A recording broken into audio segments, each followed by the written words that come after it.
Vídeo de hoje do canal do Nicola com um conteúdo diferente. Vou elencar a partir de agora as 11 maiores bizarrices dos últimos tempos praticadas por aqui no futebol. Tem muita coisa legal e envolve o seu time do coração. Você não perde por esperar. Antes, deixa eu só me apresentar. Sou Jorge Nicola, jornalista esportivo e dono desse canal no YouTube com mais de 1.200.000 inscritos, contando com a sua inscrição. Para participar é só apertar esse botãozinho vermelho de inscreva-se. Combinado? Quero contar que esse conteúdo é um oferecimento de 1xBet, casa de apostas esportivas, que já permite a você apostar nos jogos das quartas de final da Copa do Brasil com cotações bem legais. Vitória do Timão contra o Atlético Goianiense em Goiânia paga R$ 2,62. O triunfo do Flamengo contra o Furacão paga R$ 1,51. Se der empate entre Fortaleza e Fluminense, você embolsa R$ 3. Já a vitória do Tricolor diante do América pagando R$ 1,55. Para não ficar de fora dessa, é bem simples. Pega agora mesmo o link no comentário fixo, já faz seu cadastro na 1xBet e começa a apostar. Só não vai esquecer de usar o cupom Nicola para ter direito a 100% de bônus no valor do seu depósito, beleza? Bora começar o vídeo para elencar as coisas mais malucas do nosso futebol. E a primeira delas diz respeito a Abel Ferreira, o técnico do Palmeiras e a figura mais bem paga de toda a história do nosso futebol. Com a renovação do contrato, firmada recentemente com Leila Pereira, o Abel passou a faturar 6,7 milhões de euros por temporada. Isso equivale a 37 milhões de reais por ano, dividindo por 13. Estou incluindo o 13º, o Abel tem direito a incríveis 2,8 milhões de reais por mês. Nunca na história do nosso futebol alguém ganhou tanto. Até então, a pessoa mais bem paga do Brasil havia sido Jorge Sampaoli, que nos tempos de Atlético Mineiro embolsava 2.200.000 reais mensais. Outras curiosidades ainda sobre o Abel. Multa rescisória dele hoje é de aproximadamente 90 milhões de reais. Se um clube quiser contratá-lo, vai precisar desembolsar essa grana junto ao Palmeiras. E com os atuais 2.800.000 por mês de salário, o Abel é mais bem pago, por exemplo, do que Xavi Hernandes, técnico do Barcelona. A segunda bizarrice desse vídeo diz respeito ao Flamengo e às demissões de treinadores, que custaram ao rubro-negro, nos últimos anos, mais de 20 milhões de reais apenas com a indenização para os técnicos. O caso mais emblemático e caro foi de Domenech Torrent, ex-auxiliar técnico de Guardiola, que fez um trabalho pífio com a camisa do rubro-negro e ganhou, na rescisão de contrato, 11.400.000 reais. Rogério Ceni, demitido depois, faturou 3 milhões de reais. Renato Gaúcho foi o único dos últimos técnicos que passaram pela Gávea que não recebeu qualquer quantia pela reposição ou pela dispensa. Já o Paulo Souza, recentemente demitido, embolsou 7.600.000 reais. Soma tudo isso e chega-se a cifra de 22 milhões de reais jogados pelo ralo. A terceira bizarrice do nosso vídeo tem a ver com São Paulo e Daniel Alves. Era óbvio que o ex-lateral direito do Tricolor estaria nessa relação. Enquanto atleta do São Paulo, Daniel Alves embolsava 1,5 milhão de reais por mês, ou pelo menos deveria embolsar, porque o presidente Leco, o Raí e o Alexandre Pássaro, que eram os homens do departamento de futebol, não conseguiam bancar mais do que 500 mil reais mensais. A consequência, uma dívida enorme, e quando da rescisão do contrato recentemente assinada entre o São Paulo e Daniel Alves, sobrou uma dívida estratosférica para o tricolor. São Paulo e Daniel Alves combinaram um pagamento de parcelas pelos próximos 5 anos. O tricolor já pagou metade desse ano, ou seja, ainda restam 4 anos e meio até dezembro de 2026. Cada parcela no valor de 472 mil reais por mês. Vou repetir, cada parcela que o São Paulo paga até dezembro de 2026 para Daniel Alves custa 472 mil reais, quase R$500 mil por mês. Foi por causa desse salário bem gordinho, a que tem direito, que o Daniel Alves pôde, por exemplo, recentemente passar pelo Barcelona com o menor salário de La Liga. Ele recebia o piso, cerca de 70 mil reais por mês. Era uma ajuda de custo que o Barcelona dava para ele. Como tinha quase R$500 mil do tricolor, Daniel Alves estava bem tranquilo e vai seguir assim pelos próximos 4 anos e meio. A quarta bizarrice do vídeo diz respeito ao Corinthians. Vou contar 2 causos que vão deixar o torcedor corintiano de cabelo em pé. O primeiro deles referente a Luan, que já completou 24 partidas sem nem sequer se sentar no banco de reservas. Desde que o técnico Vitor Pereira chegou, o Luan nem sequer foi relacionado para um jogo.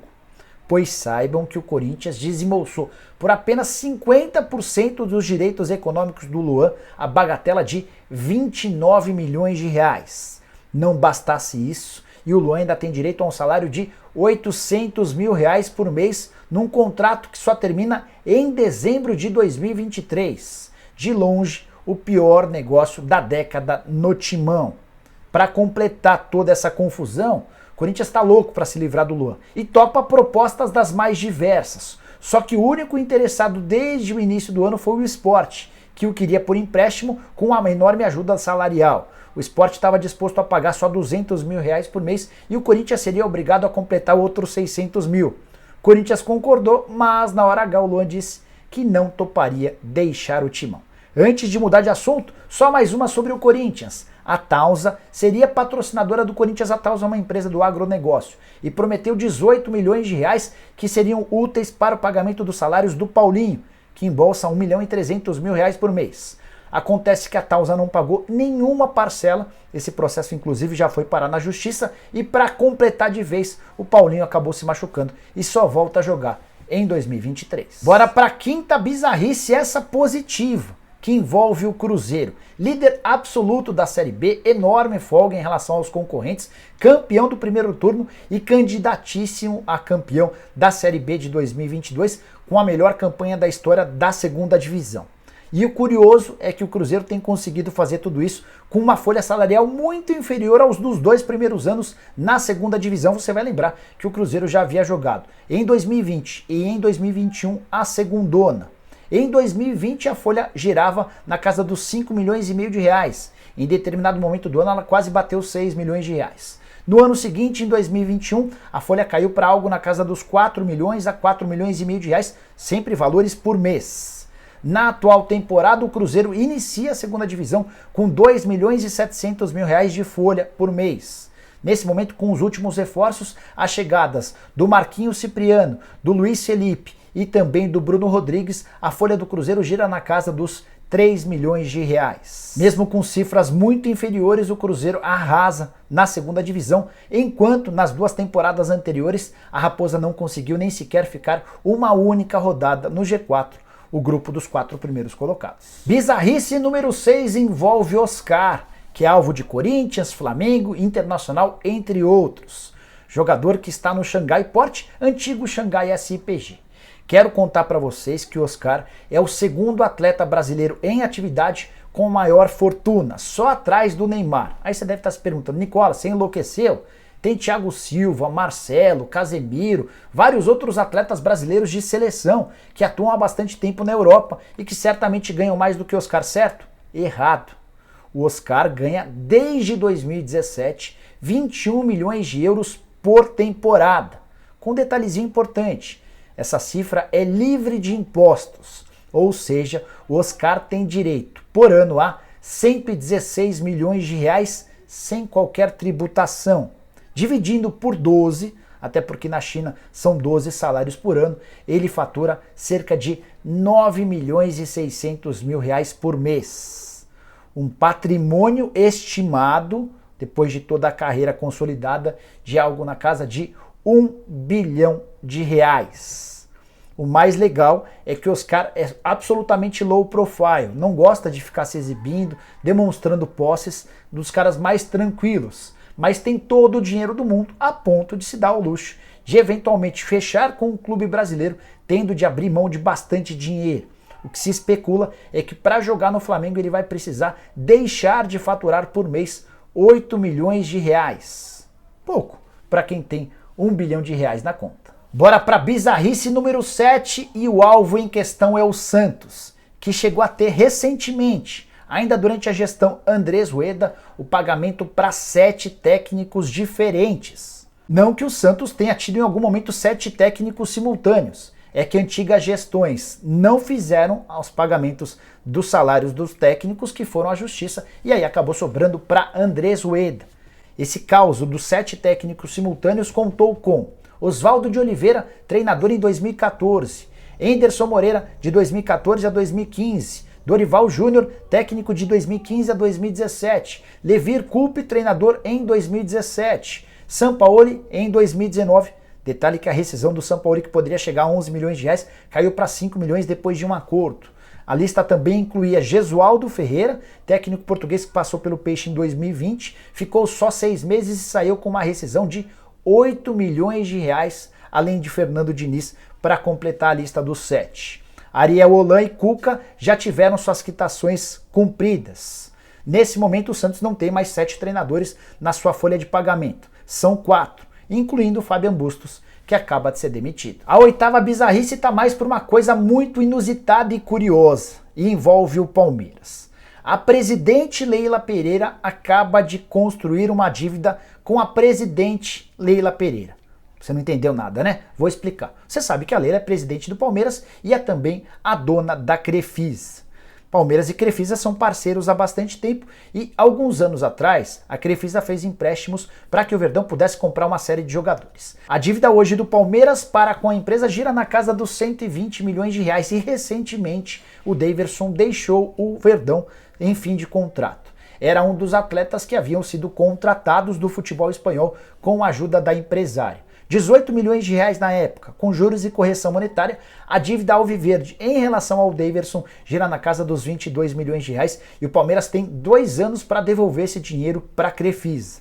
A Leila tendo de devolver dinheiro para a própria Leila, embora sejam 2 caixas completamente diferentes, não há a menor dúvida de que esse pagamento vai ser feito mais cedo ou mais tarde, mas é no mínimo uma coisa curiosa que só acontece no futebol brasileiro, que tem uma conselheira, dona de uma empresa, 2 no caso, da Crefisa e da FAM, presidente do Palmeiras, tudo de forma simultânea. Bizarrice número 9 envolve o Grêmio, que é dono da maior folha da história de toda a Série B. Mas o problema não acaba por aí. Com as recentes contratações de Tassiano, Guilherme e também Lucas Leiva, o tricolor gaúcho ultrapassou o valor de 11 milhões de reais por mês com folha salarial. É de longe a maior da história.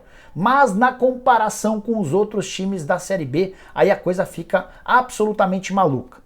Se você somar as folhas salariais de outros 12 times que disputam a mesma segunda divisão com o Grêmio, não se chega aos 11 milhões de reais desembolsados por Romildo Bolzan e companhia. E o mais curioso dessa história é que, com custos extremamente maiores do que de todos os rivais, o Grêmio ainda não consegue nadar de braçada na segunda divisão. Passou a maior parte do primeiro turno fora do G4. Somente agora, na reta final da primeira fase, é que o Grêmio conseguiu encostar e entrar no G4. Expectativa do torcedor do Grêmio é de recuperação no segundo turno, para quem sabe brigar pelo título e acabar de vez com a passagem do tricolor gaúcho pela segunda divisão. Penúltima bizarrice do vídeo envolve o Atlético Mineiro, dono da maior dívida entre todos os clubes do país, 1,3 bilhão de reais, de acordo com o levantamento do próprio clube, no balanço divulgado recentemente. Esse balanço diz respeito a 2021, mas é o último número que a gente tem acesso de todos os clubes do país. Não vou me ater à dívida de 1,3 bilhão, mas as consequências desse número estratosférico. O Atlético Mineiro gastou, somente com juros da sua dívida, ao longo da temporada passada, 77 milhões de reais. Foram 58 milhões em juros sobre o financiamento e mais 19 milhões em juros pelos tributos.